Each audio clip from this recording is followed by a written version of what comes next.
BJP పార్టీకి కులాలు లేవు, అందరూ సమానమే అని చెప్తారు. కష్టపడితే కమలం గుర్తు పార్టీలో ఏ కులపోలైనా పెద్ద స్థాయికి పోవచ్చు. బీసీ వర్గానికి చెందిన నరేంద్ర మోడీ దేశ ప్రధాని కాగలిగిండు. కాబట్టి బీజేపీ పార్టీలో కులాలు మతాలు ఉండయి, అందరు సమానమే అని మస్తు చెప్తుంటారు. కానీ గిడ చూడండి ఎట్లుందో కథ.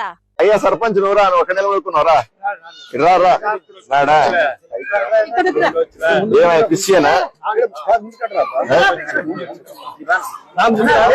సరే ఎందుకని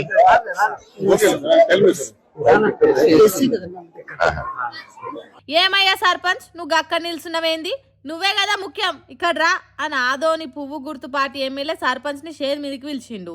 పక్కనున్నోళ్ళు తను రావద్దు సార్ అన్నట్టు చెప్పే వరకు ఎందుకని ఎస్సీనా అయితే సరే అన్నాడు బీజేపీ ఎమ్మెల్యే పార్థసారథి. పక్కకే ఉన్న టీడీపీ లీడర్ అమ్మ ఎమ్మెల్యే చెవుల ఆ సర్పంచ్ ఎస్సీ అని చెప్తున్నది. దానికి ఎమ్మెల్యే ఆహా అట్నా అయితే కిందనే నిలవాడు అన్నట్టు చేయి చూపెట్టి స్టేజ్ మీదకి రాకుండా చేసిండు. చూడుండ్రి ఎంతటి సమానత్వం ఉన్నదో కూటమి ప్రభుత్వంలా. రాజ్యాంగం ప్రకారం రిజర్వేషన్లు ఉన్నాయి కాబట్టి దళితుడు ఓ ఊరుకు సర్పంచ్ కాగలిగిండు. కానీ లీడర్ల మనసులో మాత్రం ఇప్పటికీ అంటరాని మనిషి తీరుగానే ఉన్నాడు. ఎంతటి గొప్ప మనుషులో, ఎంత గొప్ప పార్టీలో చూడుండ్రి. కులం పేరుతోని ఒక మనిషిని తక్కువ చేసినట్టు సాటుకు మాట్లాడిన శిక్షలు వేస్తున్న కాలం కూడా అందరు ముంగట ఎస్సీ కులం కాబట్టి స్టేజ్ మీదకి రావద్దనుడు ఎంత పెద్ద నేరం, ఏం కథ.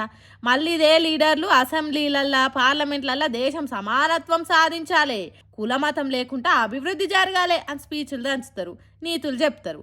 పబ్లిక్లకు వచ్చినప్పుడేమో ఇగో గిట్లా చేస్తారు. ఇసోంటి లీడర్లను అసలు ఎన్నికలలో పోటీ చేయకుండా కోర్టులు శిక్షలేయాలి, అప్పుడన్నా కొద్దిగా ఆలోచన చేస్తారు కావచ్చు.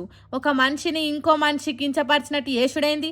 వీళ్ళ మన లీడర్లు, వీళ్ళ మనల్ని పాలిస్తున్న నేతలు. షిషిషి ఏం బతుకులరా మీ, దళితుల్ని అవమానం పాలు చేసిన మిమ్ములను నాయకులను ఎట్లంటారా అని తిడుతున్నారు. ఈ ముచ్చట తెలిసిన పబ్లిక్ అంత ఇప్పుడు